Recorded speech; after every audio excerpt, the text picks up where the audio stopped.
The United Kingdom shall no longer provide armed police protection to the Duke of Sussex. The decision stands. No further reassessment shall be entertained. It dropped on Christmas morning like a bomb wrapped in royal letterhead. December 25, 2025, 9:00 a.m. GMT.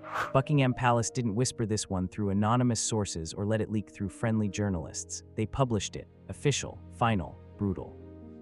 No protection, no privileges, no path back. For years, people held on to this idea that maybe, just maybe, the palace would leave a door cracked open for Prince Harry, that King Charles, despite everything, might soften, that blood would win over betrayal. That illusion died at 9:00 a.m. on Christmas Day. Titles mean nothing without loyalty. What many people don't know is the timing was surgical. The statement came from Clarence House just hours before King Charles appeared at St. George's Chapel for Christmas service. He wasn't alone. Prince William stood beside him, Princess Catherine, Princess Anne. The whole display was coordinated down to the minute. This wasn't a family gathering. This was a lineup. On this particular occasion, the palace made sure everyone understood what was happening. Harry wasn't just losing security. He was losing his place in the institution. The message was clear. There is now only one future court, and Harry stands outside it. But the security decision was only the beginning. Inside a private reception following the service, something happened that stunned even the most seasoned royal watchers. King Charles unveiled the historic Oriental circlet, a regal crown once worn by Queen Victoria herself. Everyone expected him to place it on Queen Camilla's head. He didn't. He turned to Princess Catherine.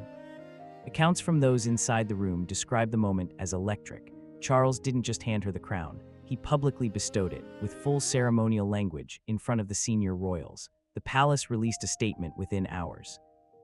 Her Royal Highness, the Princess of Wales, shall henceforth hold the ceremonial stewardship of the Oriental crown in trust for the future of the House of Windsor. This wasn't about jewelry. This was a declaration of succession. This was Charles telling the world, this is the era of William and Catherine. Everyone else, including the Sussexes, stands outside the frame. Behind closed doors, Harry had been making moves. Sources close to the legal process confirm he'd launched a final appeal through back channels, trying to restore his security privileges. He'd even reached out to Justice Secretary Shabana Mahmood and RAVEC, the UK's Royal and VIP Executive Committee. For a brief moment in early December, it looked like he might succeed. The Guardian hinted at a case review. The Mirror ran hopeful headlines. Then December 23rd came. RAVEC issued a final, unequivocal rejection, and the palace didn't just stay silent. They endorsed it, made it official royal policy. This is not about risk level, a senior royal correspondent at the Times explained. This is about status. Prince Harry no longer holds a position warranting crown-funded protection. From this moment onward, nothing followed the usual script. King Charles didn't remain neutral. Multiple insiders confirm he personally lobbied to ensure the ruling was final, irreversible, and codified across royal institutions. This wasn't bureaucracy. This was the king making sure his son understood there was no coming back. But the palace didn't stop at security. Effective immediately, new restrictions were placed on the Sussex brand. The Archewell Foundation, once softly draped in royal inspiration, was stripped of all legitimacy in the eyes of the crown. Archewell may no longer use royal imagery, titles, or seals. Any association with British royal patronages, Commonwealth initiatives, or UK-based diplomacy is now prohibited. Projects referencing the Sussexes in connection with Windsor will be flagged by the palace's new Digital Integrity Task Force, created specifically to protect royal trademarks and prevent what they're calling representational confusion. This move left Meghan and Harry's global media presence, especially in the United States, deeply exposed. This is no longer a family rift, one royal aide told The Telegraph. It is a formal decoupling of public trust.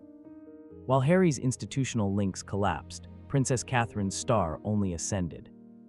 On December 20th, a new website quietly launched under the royal household banner, The Crown's Compass. It's a digital platform mapping Catherine's role in education, charity, diplomacy, and now ceremonial stewardship of the monarchy's feminine legacy. A page dedicated to the Oriental circlet reads, "A crown not of conquest, but of continuity, entrusted to Her Royal Highness, the Princess of Wales, in trust for the future." This is the clearest signal yet that Catherine is no longer merely consort-in-waiting. She is being positioned as a monarch's equal, the moral and symbolic axis around which modern royalty will turn. The palace is now preparing a multi-pronged campaign to consolidate this message. A revised patronage map will formally reassign all Sussex-related charities to other senior royals. Legal documentation will be filed across international media platforms to restrict the use of royal titles. An internal audit will investigate all instances where the Sussexes may have misused royal representation in public campaigns. What remains of Harry and Meghan's platform now depends on private branding, not institutional association. And in the cutthroat world of Hollywood and philanthropy, that distinction may prove fatal. She said she loved me, but it was never love, it was positioning, and I missed every sign. Sandringham Estate, December 23, 2025. He arrived without warning.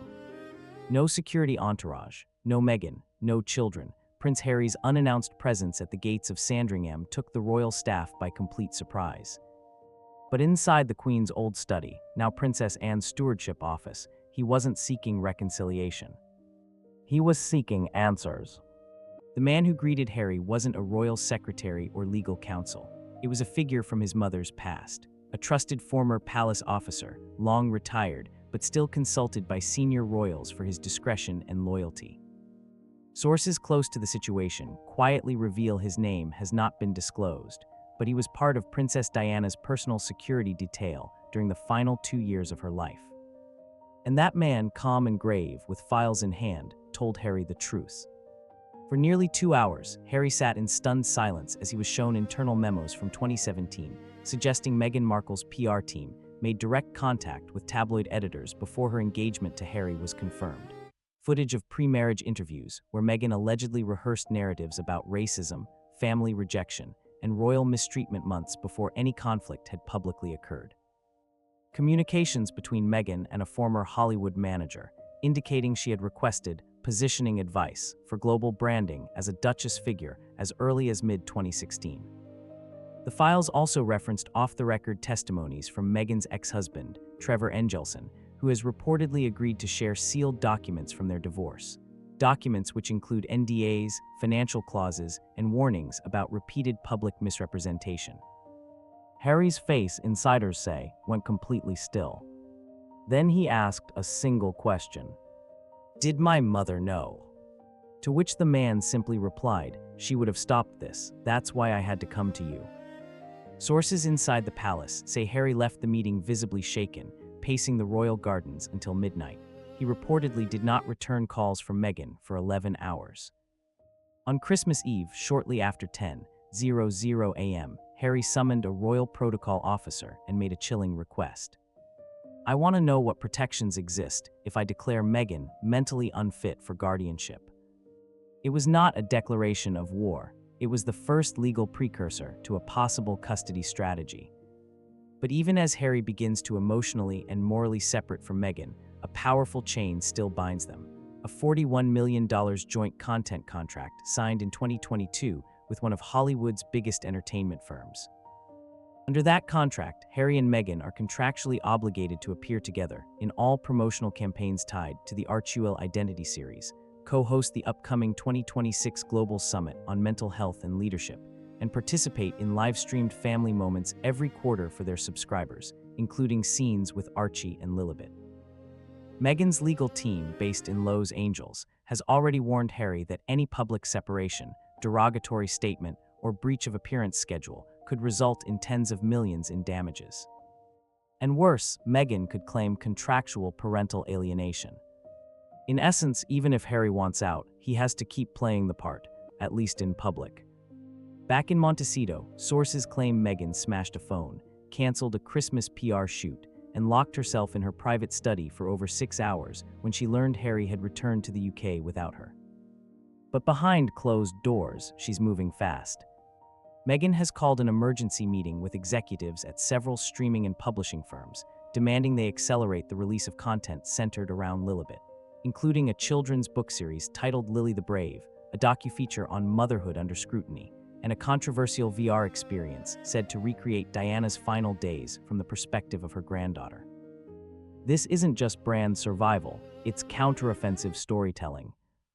Meghan is trying to cement herself as the maternal torchbearer of Diana's legacy before Harry can rewrite the narrative.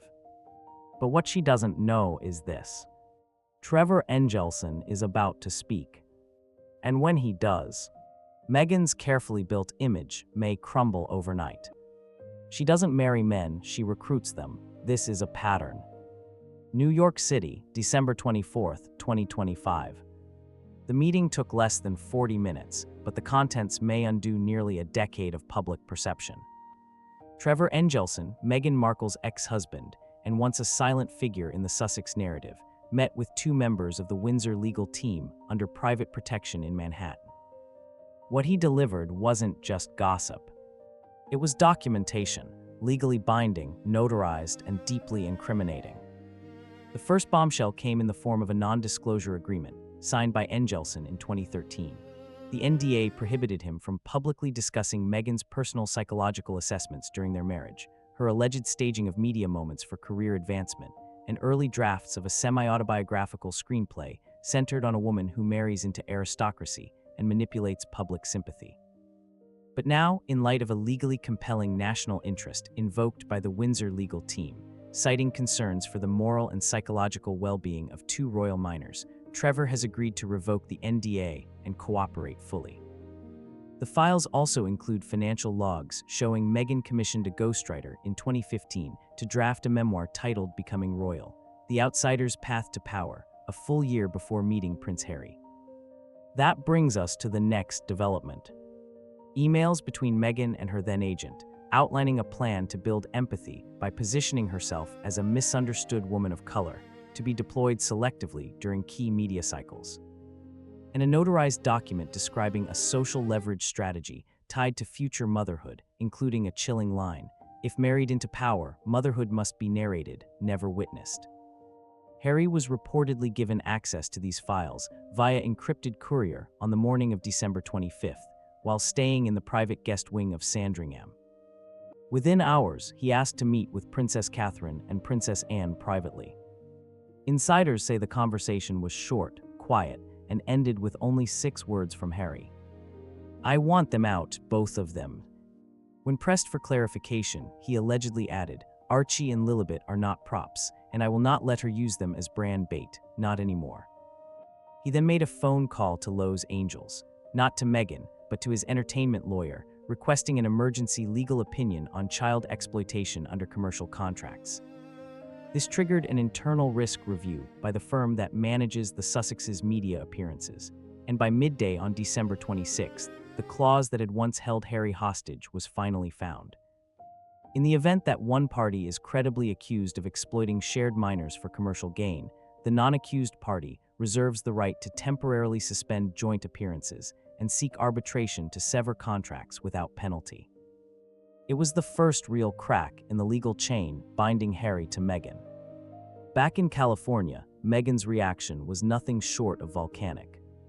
According to sources within her PR agency, Meghan canceled a scheduled New Year's Eve recording with Spotify, fired one of her senior image consultants, and contacted 3 litigation firms to preemptively prepare for claims of defamation and contract sabotage.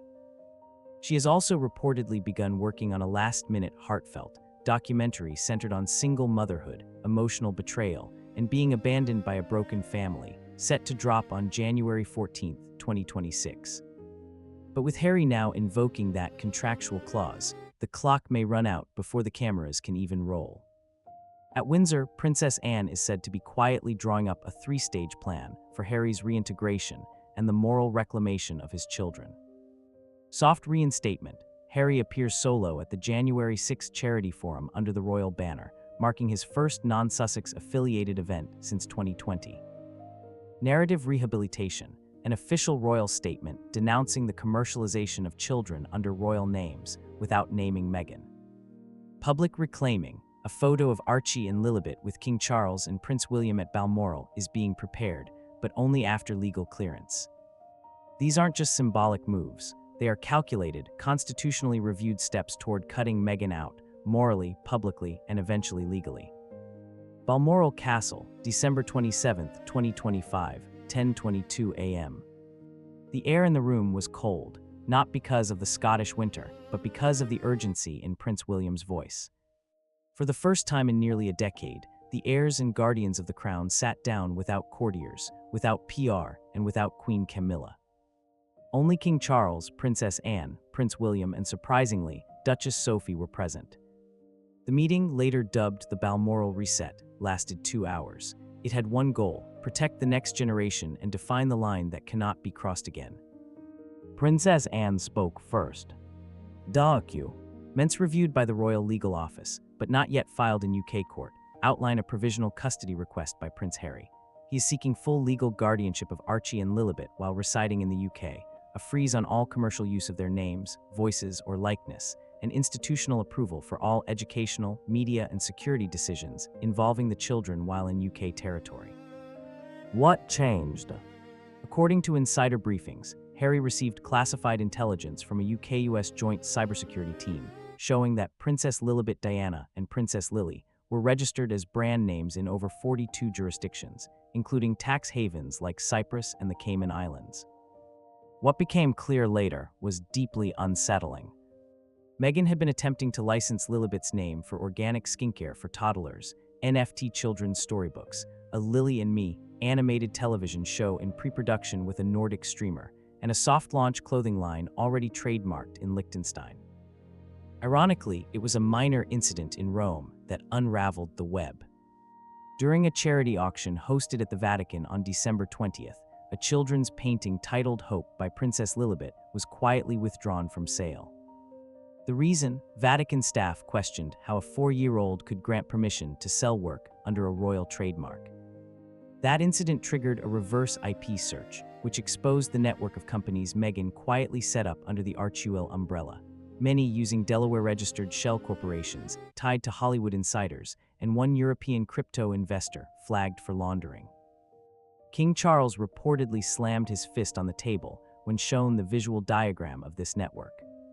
She is monetizing Diana's legacy again, but this time through a child. Simultaneously, a quiet financial freeze has been enacted. Swiss banking authorities confirmed that a request for review had been submitted via UK diplomatic channels, focusing on 2 Archewell-linked accounts believed to house residual proceeds from Spotify and Netflix, private donations made under false charity pretense, and licensing advances related to Princess Lilibet projects.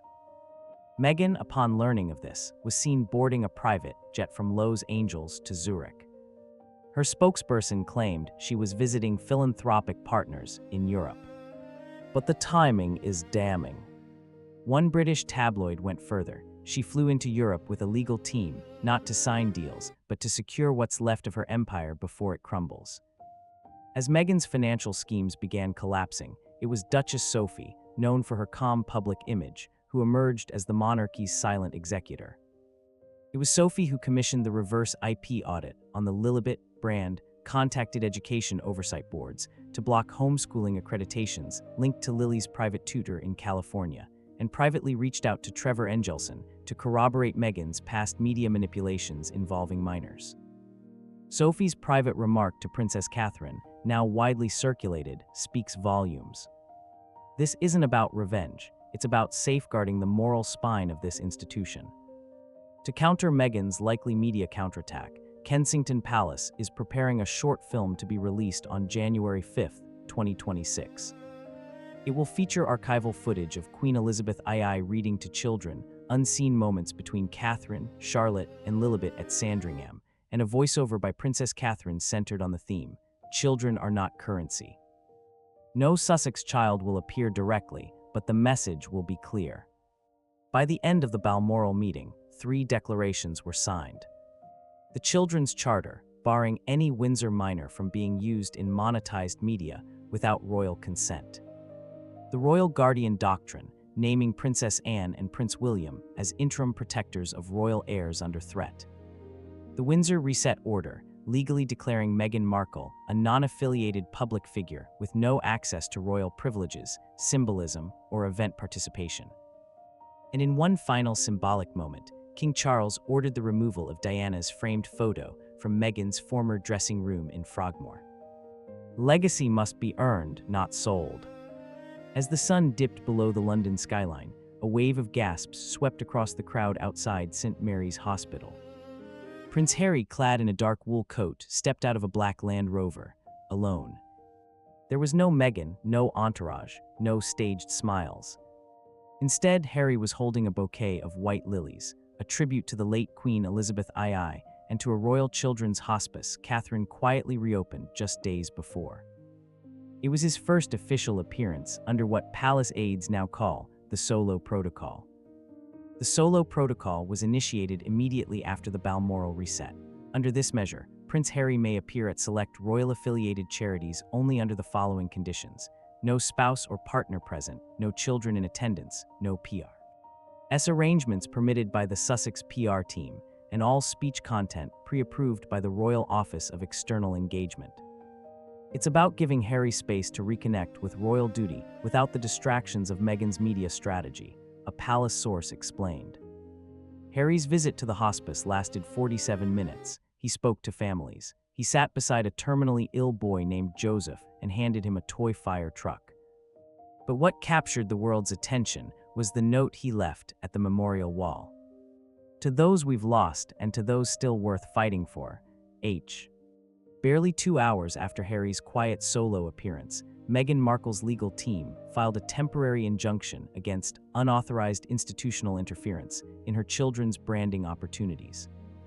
At the same time, sources inside Netflix confirmed that Meghan's production company has completed editing a 42-minute special titled When They Locked Me Out: The True Price of Royal Silence.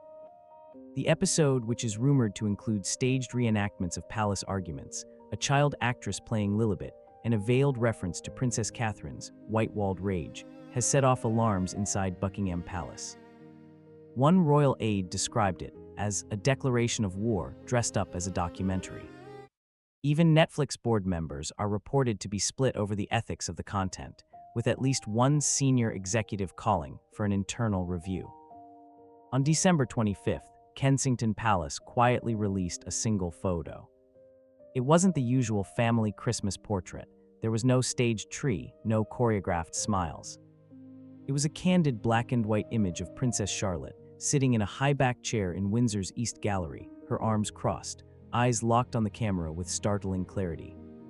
She wore a simple tartan dress. At her side rested a leather-bound book belonging to Queen Victoria. The caption read, "For those who listen in silence, Merry Christmas, C."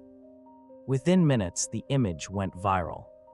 Vogue called it a masterclass in restrained power. The New York Times described it as a child not being used, but standing watch. A former royal photographer tweeted, "She looks like she already knows the future and accepts the weight."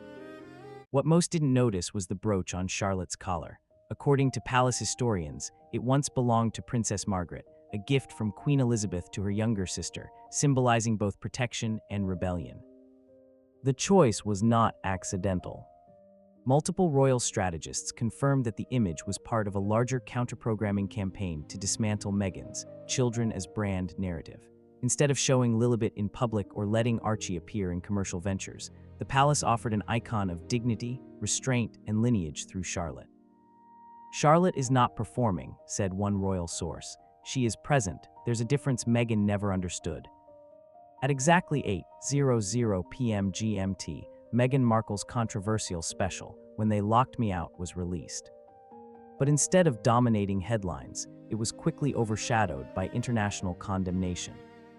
UNICEF denounced the use of child lookalikes for dramatized scenes.